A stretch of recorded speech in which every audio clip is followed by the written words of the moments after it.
श्री शिवाय नमस्तुभ्यम। दोस्तों, आप सभी लोग जानते हैं कि 13 मई 2024 को है वैशाख महीने का बड़ा सोमवार। और दोस्तों, इसी वैशाख महीने के बड़े सोमवार को पंडित जी ने दुजेश्वर महादेव का एक बहुत ही बड़ा उपाय बताया है, जो कि पुराना नहीं बल्कि नया उपाय है, जो कि पंडित जी ने अपनी अभी की कथा में ही यहाँ पर बताया हुआ है। अब दोस्तों, इस दुजेश्वर महादेव वाले उपाय को आपको कैसे करना है, किस करना है, किस समय करना है और कहाँ पर करना है, ये सारी जानकारी इस वीडियो में देंगे, क्योंकि बहुत सारे लोग चाह रहे हैं कि वो लोग इस वाले उपाय को करें और इस वाले उपाय को करने का फल भी लें, क्योंकि यही एक मात्र ऐसा उपाय है जो कि पंडित जी ने काफी समय बाद बताया है, बहुत दिनों बाद बताया, क्योंकि पंडित जी की बीच में कथा बंद हो गई थी, जिसकी वजह से पंडित जी ने बीच में कुछ भी उपाय नहीं बताए, क्योंकि कथा ही नहीं हुई थी। पर दोस्तों, अब जब कथा शुरू हुई तो ये एक बहुत ही बड़ा उपाय बताया है। बहुत बड़ा इसीलिए है क्योंकि दोस्तों, इस उपाय को सभी लोग कर सकते हैं, जिनके जीवन में जिनकी कोई मनोकामना हो, जिनकी कोई दुख और परेशानी हो, जिनकी कोई भी समस्या हो, किसी भी तरह की समस्या हो,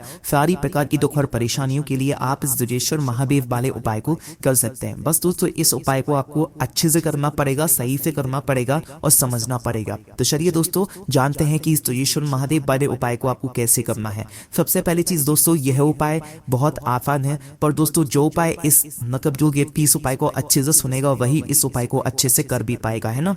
तो देखो, सबसे पहली चीज, ये वाला जो उपाय है ये एक दिन नहीं होगा, ये लगातार 5-6 दिन तक आप लोगों को करना पड़ेगा। ऐसा नहीं कि सिर्फ आपने सोमवार के दिन कर लिया। विशेष रूप से ये वैशाख महीने का सोमवार है, इसलिए हम आपको बता रहे हैं, बाकी आप ये उपाय जिस दिन भी सुन रहे हो भाई, उस दिन से लेकर आप 5-6 दिन तक आप लोग ये वाला उपाय लगातार करना। आपको इस उपाय को करने का फल जरूर मिलेगा। अब इस उपाय में आपको करना क्या है वो आप लोग सबसे पहले यहाँ पर सुन लीजिए। देखिए, इस उपाय को करने के लिए सबसे पहले आपको 1 लोटा जल यहाँ पर लेना पड़ेगा। देखो, वैशाख का महीना है, पंडित जी ने वैसे ही बोलकर रखा हुआ है कि इस वैशाख के महीने में आप साधारण जल ना लेकर आप लोग मिट्टी का जल लिया करो, है ना। मिट्टी का जल लेने का तरीका ये होता है कि हम प्रतिदिन प्राप्ति में एक मिट्टी के पात्र में शुद्ध जल भर कर रख दें और उसे पूरी रात भर अपने ही घर के रसोई घर के में मतलब भरे हुए रखे रहने। उसके बाद जब सुबह होती है तो सुबह उस जल को अपने तांबे के लोटे में भरकर इसे फिर हम शिव जी के मंदिर में जाकर चढ़ा कर आए, ठीक है। तो इस उपाय में आप लोग इसी जल का प्रयोग करना। बाकी आप इस जल में साधारण जल का भी प्रयोग कर सकते हो। रोज सुबह जहां आप अपने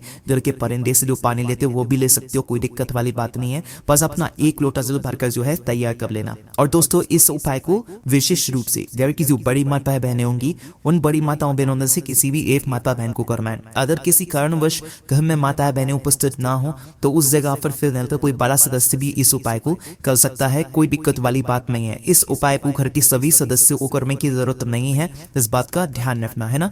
उसके बाद में दोस्तों, ये वाला उपाय 5 से 6 दिन तक हुआ, 5 दिन भी कर सकते हो और 6 दिन भी कर सकते हो, ठीक है। इसलिए हमें करने की जरूरत है क्योंकि आपकी जो भी मनोकामना होगी, जो भी दुख और परेशानी होगी, वो इसमें ही दिनों के अंदर पूर्ण होना शुरू हो जाएगी, ठीक है। ये दुख और समस्या है तो वो दूर होना शुरू हो जाएगी। और दोस्तों, यह वाला जो उपाय है ये सुबह के समय होगा, क्योंकि इस उपाय में हमें भगवान शिव जी की शिवलिंग पर जल चढ़ाना है, इसलिए आप लोगों को इस बात का ध्यान रखना है। और दोस्तों, दुजेश्वर महादेव जी का नाम भी आपने पहली बार सुना होगा, तो इसी से आप लोग पता लगा सकते हैं कि ये उपाय बिल्कुल नया है। तो दोस्तों, इस उपाय में जो सबसे जरूरी चीज है वो दुजेश्वर महादेव जी का नाम ही है, इसीलिए आप लोगों को इस नाम को विशेष रूप से ध्यान रखना है और याद रखना है, या लिखकर आप लोग को रख सकते हो, ठीक है। तो इसके बाद में आपको क्या करना है, सबसे पहले अपना है 1 लोटा जल तैयार करना। विशेष रूप से हम आपसे कहेंगे कि वह मिट्टी का जल होना चाहिए तो ज्यादा अच्छा है, बाकी सादा जल भी ले सकते हो, कोई दिक्कत वाली बात नहीं है। तो अपना वह जो जल है वह अपने ही घर से तैयार करके आप लोगों को सुबह सुबह निकलना है। किस दिन निकलना है, जिस भी दिन से आप लोग यह वाला उपाय कर रहे हो, पर विशेष रूप से सोमवार आ रहा है वो वैशाख महीने का, जो कि 13 मई 2024 के दिन पड़ रहा है। तो इस दिन से आप अपने इस उपाय को शुरू कर सकते हो, ठीक है।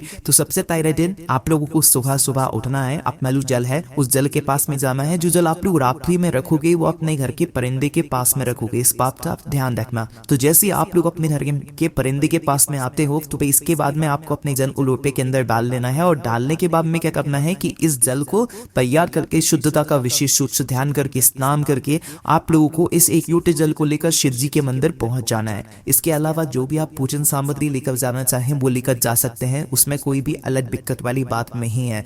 अब दोस्तों, जैसे आप शिव जी के मंदिर पहुंचते हैं तो सबसे पहले आपको भगवान शिव जी के दर्शन करना है, उनसे प्रार्थना करना है, उनसे विनती करना है। उसके बाद में आप लोगों को अपना यह वाला उपाय शुरू करना है। दोस्तों, आप लोग यह मत समझना कि यह जो जल हम लेकर आए हैं यह हम मात्र शिवलिंग के ऊपर दुजेश्वर महादेव जी के नाम से चढ़ा देंगे, ऐसा यहाँ पर पर बिल्कुल भी नहीं होने वाला है। इस जल को कुछ अलग तरीके से यहाँ पर चढ़ाना है, जो कि पंडित जी ने अपनी कथा में समझाया हुआ है। अब देखो, सबसे पहली चीज, आप शिवलिंग के एक तरफ खड़े हो जाओ जहां से आप शिवलिंग के ऊपर जल चढ़ाते हो। ठीक है, जल नहीं चढ़ाना है, मात्र खड़े होना है अभी।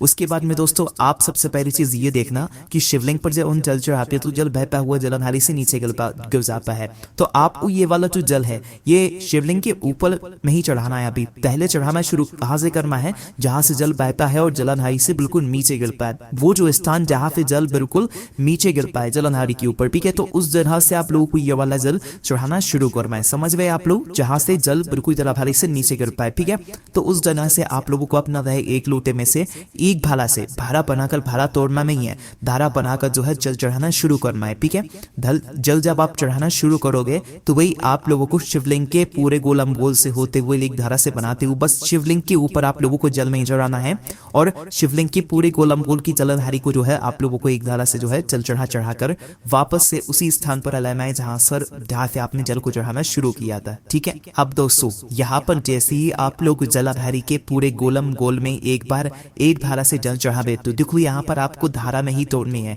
धारा जब आप शुरू करोगे तो भाई उस धारा को वापस यहीं पर आकर रोकना है, और वहां पर भी नहीं रोकना है। आपको क्या करना है वो हम आपको बताते हैं। तो देखो, जलधारी से आपने जल चढ़ाना शुरू किया तो भाई पूरे गणेश जी वाले स्थान से होते हुए, शिवलिंग के पीछे से होते हुए और साइड से होते हुए वापस से आप लोगों को यहीं पर आ जाना है जहां से आपने जल को चढ़ाना शुरू किया था। ठीक है, यहाँ पर आकर अपनी धारा को रोकना नहीं है, धारा को चढ़ाते रहना है। ठीक है, जल को मतलब चढ़ाते रहना है थोड़ा थोड़ा। उसके बाद में दोस्तों, आप जिस तरफ खड़े हुए हैं अपनी वह जल की धारा को धीरे धीरे करके उस तरफ लेकर आ जाइए, मतलब उस जगह पर जलधारी के ऊपर लेकर आ जाइए। ठीक है, आप जिस तरफ से भी जल चढ़ा रहे हैं उस तरफ आप इस धारा को लेकर आ जाइए। उसके बाद में इस जल की धारा को आपको सीधा शिव जी की शिवलिंग के ऊपर चढ़ाना शुरू कर देना है। कब करना है, जब आप लोग एक बार पूरा जलधारी का चक्कर लगाकर वापस जहां से आपने जल चढ़ाना शुरू किया था वहां पर आ जाओ। उसके बाद में जिस जगह पर आप जल चढ़ा रहे हो, जिस साइड से जल चढ़ा रहे हो उस साइड पर एक धारा अपनी लेकर आ जाते हो। फिर उस जला से फिर आपको शिव जी की शिवलिंग के ऊपर जो है जल चढ़ाना शुरू कर देना है, और ये जल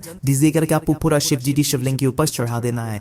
जैसे ही आप लोगों का ये जो जल है ये चढ़ जाता है, अब यहाँ पर सबसे बड़ी बात यह है कि आपने नाम तो यहाँ पर लिया ही नहीं। इस जल को चढ़ाते समय आपको दुजेश्वर महादेव जी का नाम लेते ही रहना है, रुकना नहीं है। जब तक आपको ये उपाय पूरा ना हो जाए, दुजेश्वर महादेव जी का नाम आपको मन ही मन लेते रहना है या मुख से बोलते रहना है। आप विश्वास मानना, इस उपाय को करने के बाद आप भगवान से अपनी जो मनोकामना बोलोगे, जिस कामना के लिए आप लोग अपना यह वाला उपाय कर रहे हो, वही आपकी कामना बहुत ही जल्द पूर्ण होगी। ठीक है, पर दोस्तों जब आपका ये जो जल है ये चढ़ जाए उसके बाद ही आपको मनोकामना बोलनी है, और जल को चढ़ाते समय, अपनी धारा को चढ़ाते समय शिव जी की शिवलिंग के ऊपर और जलाधारी के ऊपर दुजेश्वर महादेव जी का नाम आपको लेना जरूर है। अगर आप नाम नहीं लोगे तो फिर उपाय काम नहीं करेगा, वरना जल तो आप वैसे भी चढ़ाते हो, पर दुजेश्वर महादेव जी का नाम यहाँ पर बहुत ही अलग है और इस उपाय का विशेष यहाँ पर वही फल देगा। ठीक है, तो इसीलिए आप लोगों को भगवान का नाम लेना है और फिर उसके बाद शिव जी की शिवलिंग के ऊपर जल चढ़ा देना है। और जल चढ़ाने के बाद अगर आप भगवान से कोई मनोकामना बोलना चाहते हैं, अपने कोई दुख और परेशानी बोलना चाहते हैं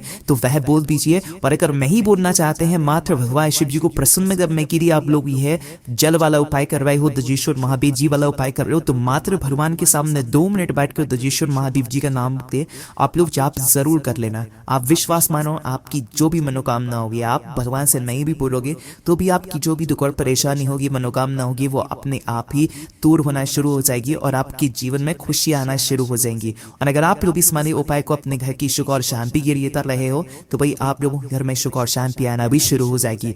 अब दोस्तों यहाँ पर आप लोग एक बात सुनिए कि यह जो उपाय है ये हम वापस आपको बता रहे हैं कि ये एक बार में नहीं होगा, बल्कि 5 से 6 दिन तक होगा।